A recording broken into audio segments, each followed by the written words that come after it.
말씀대로 365 1월 28일 말씀은 출애굽기 30장에서 32장까지의 말씀입니다. 오늘 말씀은 신의 산 위와 신의 산 아래, 산 위와 산 아래의 삶을 대조하고 있습니다. 먼저 산 위의 삶입니다. 30장에 분향단의 향이 나오는데요. 이 향은 매일 아침 저녁에 살라지고 또 대대로 끊어지지 말아야 한다 말씀합니다. 요한계시록에 보면요. 이 향은 성도의 기도와 함께 하나님께 올라가지요. 기도는요. 욕심대로 드리는 게 아니라는 거예요. 하나님 앞에 향기로워야 한다는 겁니다. 매일 또 대를 이어서 끊어지지 말아야 하는 것이 기도라는 거죠. 이어서 죄를 속하기 위해 내는 속전이 있습니다. 부자나 가난한 자나 차별을 두지 않는다 말씀합니다. 모든 사람이 죄를 지었고 모든 사람에게 똑같이 속죄가 필요하다는 걸 나타냅니다. 그러기에 우리는 쉽게 남을 판단해서는 안 됩니다. 내 눈에 들보가 있는데 다른 사람의 눈에 티를 판단해서는 안 된다는 거죠. 물두멍의 물과 관유는 제사장을 정결하게 씻어주고 거룩하게 하는 것이다 말씀합니다. 이제 31장에 넘어오면요. 하나님께서 부사렐과 오홀리압에게 성막과 기구 제작하는 이 일을 감당하기 위해서 성령 충만을 주십니다. 그리고 백성에겐 안식일의 평안을 허락하시고요. 모세에게는 그분이 친히 쓰신 증거판 2를 주십니다. 이렇듯 산 위의 삶은요. 기도를 쉬지 않는 삶, 죄사함 받아서 남을 판단하지 않는 삶, 거룩하고 정결한 삶입니다. 그런 삶을 살 때 주님은 우리에게 성령 충만과 참 평안과 언약의 말씀을 허락해 주십니다. 이런 산 위의 풍경과 대조되는 산 아래의 삶은 어떨까요? 이스라엘 백성은 아론을 부추겨서 금송아지를 만들어 숭배합니다. 심지어 그 금송아지를 보면서 뭐라고 부르는지 아십니까? 엘로힘. 하나님을 부르는 그 단어를 거기에 쓰고 있습니다. 눈앞에 보이는 금송아지가 하나님이란 거예요. 아무리 예수 믿는다고 해도요. 산 위의 삶을 살지 않으면 금세 금송아지를 보게 됩니다. 세상 재물, 세상 권력 보면서 그게 하나님이라 겉으로는 이야기하지 않아도 마음속으로는 그렇게 믿고 살아가는 그리스도인들, 부끄러운 그리스도인들 얼마나 많습니까? 심지어 아론이라고 해도 목사나 교회 중직이라고 해도 예외가 아니라는 거죠. 이에 하나님은 경로하십니다. 이들을 진멸하시려 하시지요. 우상숭배를 목격한 모세는 2 증거판을 던져 깨트리고요.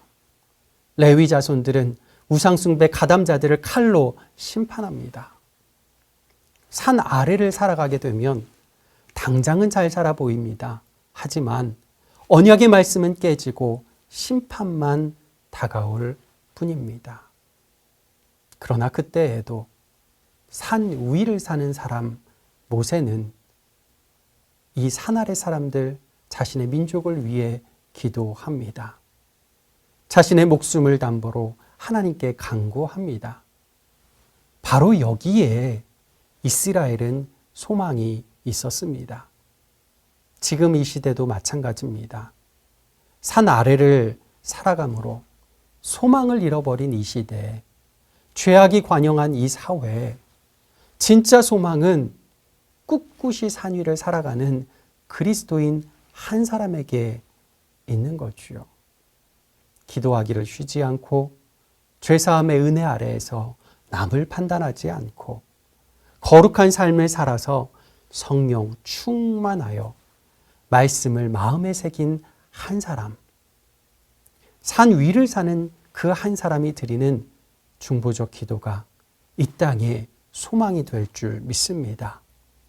오늘도 영락의 모든 가족들이 이 산 위의 삶을 살아내어 이 땅의 소망으로 나타나기를 간절히 축복합니다.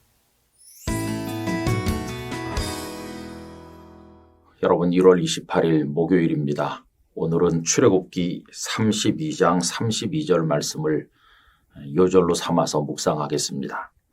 그러나 이제 그들의 죄를 사하시옵소서. 그렇지 아니하시오면 원하건대 주께서 기록하신 책에서 내 이름을 지워버려 주옵소서. 아멘. 모세는 하나님의 계명을 받기 위하여 산에 올라갔습니다. 그런데 산 아래에 있던 백성들에게 문제가 생겼습니다. 늘 눈앞에 있던 모세가 보이지 않자 그들은 흔들리고 두려워한 끝에 모세를 대신할 신을 만들라고 아론에게 요구하게 됩니다.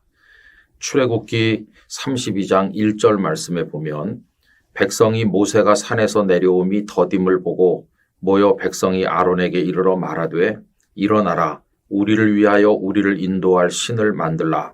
이 모세 곧 우리를 애굽 땅에서 인도하여 낸 사람은 어찌 되었는지 알지 못함이니라. 여러분, 백성들의 마음이 얼마나 잘못되어 있습니까? 마치 모세가 자신들을 애굽에서 인도해 낸 것처럼 생각을 하는 것이죠. 여러분, 모세가 인도한 게 맞습니까? 아닙니다. 모세는 도구에 불과했고 하나님께서 그들을 인도하신 겁니다. 눈에 보이는 모세는 도구에 불과하고 보이지 않으시는 하나님께서 그들을 인도하시는 겁니다. 지금 모세가 산에 올라가서 잠시 그들 곁에 없는 것 같지만 하나님께서는 그들 곁에 여전히 계십니다. 그럼에도 불구하고 그들은 두려움에 빠져서 신을 만들라 이렇게 말하죠. 여러분, 사람이 만드는 신이 그게 어떻게 신일 수가 있겠습니까? 그런데도 모세의 형인 아론은 어른답게 그들을 바른 길로 인도하지를 못하고 금고리들을 가져오도록 시켜서 그걸 모아서 금송아지를 만들게 됩니다. 그리고는 하는 말이 이 금송아지가 우리를 인도할 여호와다 하는 거죠. 여러분, 그들이 여호와 하나님을 안 섬기겠다고 한 건 아니지만은 금송아지와 하나님을 혼동한 것입니다. 어떻게 하나님께서 이 땅에 있는 어떤 형상과 동일시될 수가 있겠습니까? 하나님께서는 제2계명에서 하늘에 있는 것이나 땅에 있는 것이나 땅 아래에 있는 그 무엇으로도 하나님을 표현할 수 없었기 때문에 형상을 만들지 말 것을 엄하게 말씀하지 않았습니까?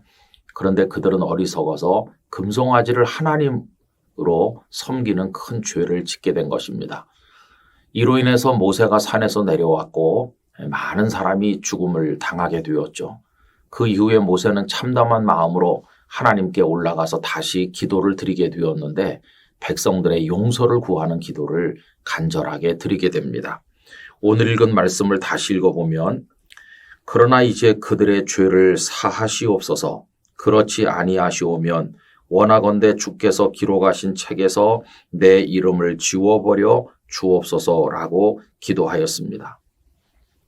여러분, 여기 책이 무엇을 말하는지는 알 수가 없지만은 하나님 앞에 책이 있다면 나를 지워주세요 라고까지 극단적으로 표현하면서 그러니 꼭 백성들을 용서해달라 이렇게 말하는 것입니다.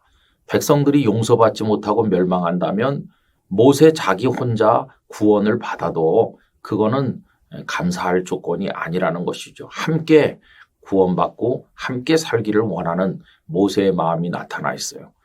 모세는 진정한 지도자였다고 하겠습니다. 금송아지를 모세 자신이 만든 것도 아닌데도 그는 백성들과 자신을 하나로 엮어서 그들을 위해서 중보적 기도를 눈물로 드렸습니다.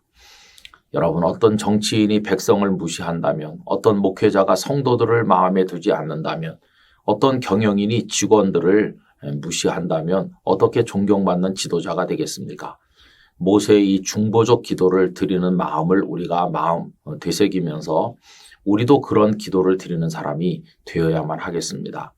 대한민국 사회를 위해서, 그리고 이 땅의 백성들, 그리고 한국 교회, 우리 주변에 있는 사람들과 우리를 동일시하면서 그들이 용서받는 하나님의 사람이 될 수 있도록 엎드려 기도하는 성도들이 돼야 되겠습니다.